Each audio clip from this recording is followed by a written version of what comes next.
আপনিও কি বাজার থেকে ট্যাঙ্ক কিনে ইফতার করার কথা ভাবছেন? তাহলে ভুল করবেন। কারণ বাজারের ট্যাঙ্ক হচ্ছে কেমিক্যালযুক্ত। ওটা খেলে আপনার ক্ষতিই হবে। সারাদিন রোজা থেকে যদি শান্তিমতো ইফতার করতে যদি ভেজালমুক্ত খাবার খান তাহলে ক্ষতি আপনারই হবে বেশি।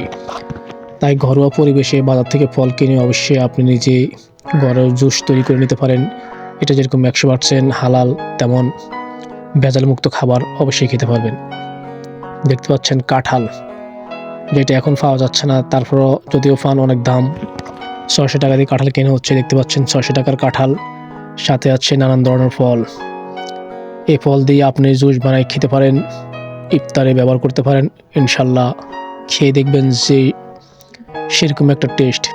এই খাবারের সাথে কাঁঠাল, আম, পেয়ারা, তারপরে আপেল, খেজুর, আনার, দুধ, চিনি, আপনার তফিকে যা খেজুর যা ইচ্ছা সব কিছু মিক্স করে ব্লেন্ডার করে জুস বানিয়ে খেতে পারেন। সেই স্বাদ একবার যদি খেয়ে থাকেন তাহলে বারবার খেতে ইচ্ছে করবেন। বাজার থেকে এত টাকা দিয়ে ট্যাং না কিনে হালকা হালকা ফল, সীমিত ফল কিনে ওগুলো দিয়ে জুস বানান, খেতে খুব সুস্বাদু হবে। এমনকি পিওর খাবার হবে, ভেজালমুক্ত খাবার। ইনশাল্লাহ খেয়ে থাকুন, অবশ্যই ভালো লাগবে। দেখতে থাকুন কিভাবে জুস তৈরি করে ভেজালমুক্ত খাবার দুধ দিয়ে। দেখতে পাচ্ছেন সব ফলের পরে দুধ দিবেন, সবগুলা পিওর বাজার থেকে কিনে আনা হচ্ছে। দেখতে পাচ্ছেন চিনি দিবেন।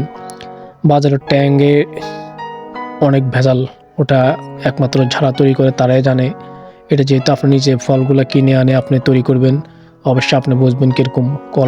কলা দিবেন, ইচ্ছে করলে যে কোনো ফল, সবগুলো ফল দিবেন, দিয়ে ব্লেন্ডার করে নেবেন, বাস খেতে সেই স্বাদ।